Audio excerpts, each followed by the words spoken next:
இன்னைக்கு நம்மள நிறைய பேர் செய்யக்கூடிய மிகப்பெரிய ஒரு தப்பு, மிகப்பெரிய ஒரு பாவம் என்ன தெரியுமா? நம்மை பெற்றெடுத்த தாயையும் தந்தையையும் ஒரு குறிப்பிட்ட வயசுக்கு பின்னாடி அவங்களை அப்படி கவனிக்காம அப்படியே விட்டுடுறோம் அப்படின்றத விட அவங்கள கவனிக்கிறத, அவங்களுக்கு பணிவிட செய்யறத, அவங்களுக்கு செலவு பண்றத மிகப்பெரிய பாரமா நினைக்கிறாங்க. இது எவ்வளவு பெரிய பாவம் தெரியுமா? நம்ம சிறுபிள்ளையாக இருக்கும் பொழுது நம்மளைய வளர்ப்பதற்கு, நம்ம சாப்பிடணும், நம்ம நல்ல ஆரோக்கியமா இருக்கணும் அப்படின்றதுக்காக வேண்டி நம்ம தாயும் தந்தையும் எவ்வளவு சிரமப்பட்டிருப்பாங்க, எவ்வளவு தியாகம் செஞ்சிருப்பாங்க.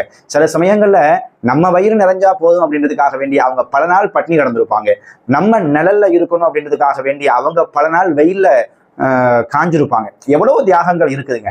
ஆனா நம்மள நிறைய பேர் நன்றி கட்டத்தனமா என்ன செய்யறோம்னா, நம்ம சம்பாதிக்க ஆரம்பிச்சதுக்கு பின்னாடி, நமக்குன்னு ஒரு கல்யாணம் குழந்தை குட்டின்னு வந்ததுக்கு பின்னாடி நம்ம பெத்தவங்க நமக்கு பாரமா ஆயிடுறாங்க.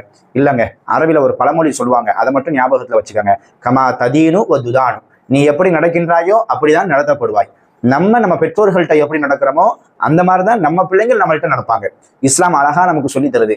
இந்த உலகத்துல யார் சொர்க்கத்தை பராமரிக்கவில்லையோ அவர் நாளை மறுமையில் சொர்க்கமே கிடையாது அவருக்கு அப்படின்னு சொல்லுவாங்க. இந்த உலகத்துடைய சொர்க்கம் என்பதாக குர்ஆனும் நபிமொழியும் நமக்கு எதை சொல்லி தருது தெரியுமா?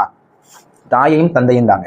அந்த தாயையும் தந்தையையும் யார் சரியான முறையில் பாதுகாக்கவில்லையோ, பேணவில்லையோ, அவருக்கு இந்த துனியாவிலும் கஷ்டமும் இழிவும் தான், நாளை மறுமையில் அவருக்கு நஷ்டம்தான். இதை மனசுல பதிய வச்சுக்கணும்.